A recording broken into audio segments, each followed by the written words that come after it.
Di era yang berubah begitu cepat ini, Anda perlu sharing pengalaman, Anda perlu sharing ide dan gagasan, bahkan mungkin Anda perlu memberikan pengarahan, Anda perlu memberikan pidato, atau mungkin Anda perlu memberikan training.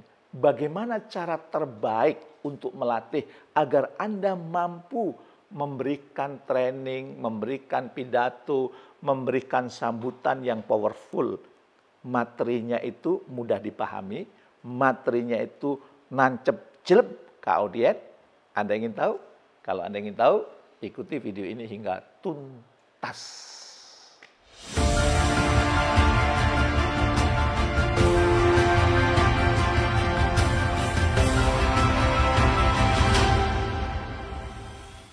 Beberapa waktu yang lalu saya memberikan training di Malaysia untuk para trainer-trainer yang ada di Malaysia. Dan tadi malam dilanjutkan mentoring kepada para trainer tersebut. Ketika saya memberikan feedback kepada para trainer itu, salah satu trainer kemudian bertanya kepada saya, ya, bagaimana saya melatih kemampuan saya menyusun materi training? Apa satu hal yang perlu saya latih? Kira-kira kalau Anda ditanya seperti ini, apa jawabannya? Dan kira-kira jawaban Anda sama nggak dengan jawaban saya? Bagaimana kita melatih membuat konten materi training atau konten presentasi Anda? Dan apa satu hal yang perlu dilatih agar presentasi Anda, materi training Anda, atau mungkin materi pidato Anda itu powerful? Maka saya menjawab satu kata, yaitu menulis. Ya. Karena ternyata menulis itu punya kekuatan yang dahsyat. Ya.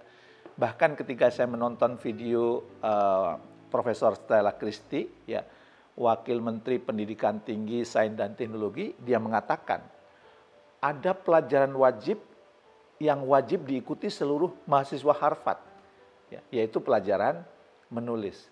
Kenapa? Karena ketika kita menulis itu akan memperjelas pemikiran kita, memperjelas ide-ide kita. Sehingga ketika kita menulis itu akan melatih kita menyampaikan sesuatu secara sistematis, terstruktur. Mana-mana yang penting dimasukkan, mana-mana yang kurang penting bisa dibuang. Dan itu akan melatih otak kita untuk terbiasa melakukan hal itu. Dan kemudian ternyata menulis itu juga banyak manfaatnya, ya. Mengurangi stres. Ya. Kalau Anda sebagai seorang trainer, Anda sebagai seorang pembicara, atau mungkin Anda seorang leader, ya, pasti dah pernah mengalami stres. Nah, salah satu cara menguranginya adalah dengan cara Anda kemudian menulis. Dan ternyata berbagai riset juga menyatakan bahwa kemampuan menulis itu bisa meningkatkan personal branding. Kita lihat, ya. Kalau ini kaitannya berkaitan dengan trainer, ya, trainer-trainer kelas dunia itu hampir semuanya punya buku yang ditulis, punya karya yang ditulis, ya. Stephen Covey punya Seven Habits, ya. Kemudian Simon Sinek punya The Power of Why, atau yang berbicara tentang why, ya. John Maxwell punya juga buku-buku yang berkaitan dengan leadership, ya. Hampir semua trainer-trainer kelas dunia itu pasti punya karya, punya buku. Sehingga ilmunya itu nggak gatuk logi. Gatuk logi itu apa? Ngambil sana atau comot sini, kemudian diberikan training. Ya. Maka itu akan melatih personal branding Anda, memperkuat personal branding Anda sebagai seorang yang memang berbagi ilmu. Dan ternyata kalau kita menulis juga itu berpotensi menjadi sumber penghasilan, ya. Jadi saya menyekolahkan anak saya di Jerman 2 orang waktu itu, ya. Salah satu sumber biayanya adalah dari royalti yang saya tulis dari buku-buku saya. Sehingga alhamdulillah mereka bisa kemudian belajar di Jerman, ya, menggali ilmu di Jerman dengan lebih tenang, dapat beasiswa dari orang tuanya, dan itu hasil menulis, ya. Dan kemudian yang paling penting juga adalah melatih komunikasi efektif. Jadi apapun profesi Anda, bukan hanya trainer, ya, silahkan Anda latihan menulis karena manfaatnya begitu besar. Pertanyaannya, bagaimana kalau saya seorang leader? apakah perlu saya juga melatih menulis? Justru kalau Anda seorang leader, saran saya wajib menulis. Supaya mengasah kemampuan leadership Anda, meningkatkan kemampuan leadership Anda.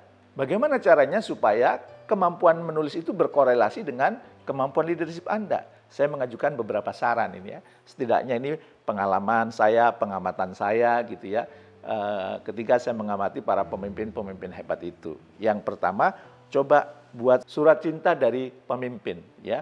Dulu waktu Pak Dahlan jadi dirut di PLN ya, kalau nggak salah terbiasa menyusun menyampaikan CEO letter, surat yang dikirim kepada karyawan-karyawannya, sehingga karyawannya merasa dekat gitu ya, sehingga buat kebijakan Pak Dahlan Iskan juga mudah dipahami oleh para anggota timnya. Begitu saya juga mendengar, kalau ini mungkin Anda perlu klarifikasi ya, perlu confirm gitu ya. Tapi dari artikel-artikel yang saya baca gitu ya, dari cerita-cerita yang saya baca, misalnya Satya Nadella ya dari Google itu juga terbiasa ngirim surat kepada timnya gitu ya. Dan juga kemudian Elon Musk terbiasa nulis email buat anggota timnya. Jadi biasakan Anda kemudian menulis, boleh CEO letter, boleh surat cinta dari pemimpin, yang Anda mungkin bercerita tentang visi tim Anda, mungkin Anda bercerita tentang apa yang mau Anda raih di tim Anda, kirimkan surat aja, latihan saja, ya, nggak perlu ada pertemuan formal untuk kemudian mensosialisasikan ide dan gagasan Anda bisa melalui menulis. Silahkan ya, Anda bisa menggunakan istilah apapun, bisa CEO letter, bisa leader letter atau surat cinta dari pemimpin dan sebagainya. Yang kedua, coba Anda tulis jurnal kepemimpinan Anda. Ya, mungkin dalam waktu 1 pekan Anda evaluasi perjalanan kepemimpinan Anda selama 1 pekan ini. Sekaligus introspeksi. Mana hal-hal yang baik yang sudah Anda kerjakan, yang sudah Anda lakukan, yang memberikan dampak besar. Mana yang Anda lakukan tidak memberikan dampak yang besar, tidak memberikan dampak yang signifikan. Ditulis, ya. Karena dengan ditulis itu mengurai apa yang ada dalam pikiran kita. Sehingga pikiran kita itu nggak ruwet, pikiran kita itu nggak mumet gitu ya. Kenapa? Karena tersalurkan. Apa-apa yang ada di pikiran itu tertuliskan, keluar dari pikiran kita. Maka kalau Anda terbiasa membuat jurnal kepemimpinan ini, itu bisa memudahkan Anda mengevaluasi, introspeksi diri, sehingga kemudian Anda bisa terus meningkatkan kualitas kepemimpinan Anda. Dan yang ketiga, coba Anda juga melatih kisah-kisah inspiratif ya, yang terjadi di tim Anda. Kisah-kisah inspiratif di bisnis yang Anda jalani. Ya, saya biasanya sering juga memberikan kisah-kisah inspiratif yang saya tulis ya, dan kemudian saya bagikan di grup WhatsApp para leader yang ada di grup WhatsApp saya, dan kemudian saya minta para leader itu untuk menyebarkan kepada anggota timnya, sehingga kisah-kisah itu menginspirasi tim kita, menginspirasi orang-orang yang kita pimpin, sehingga mereka lebih bersemangat, sehingga mereka lebih bergairah. Misalnya inspirasi sederhana, anggota tim kita ternyata bisa mengumrohkan orang tuanya, memberangkatkan orang tuanya ke tanah suci, dan betapa bahagianya ia bisa mempersembahkan hal yang terbaik itu kepada orang tuanya. Kenapa? Karena dia memperoleh bonus, memperoleh prestasi terbaik, sehingga bonus dan prestasi itu bisa digunakan untuk memberangkatkan orang tuanya.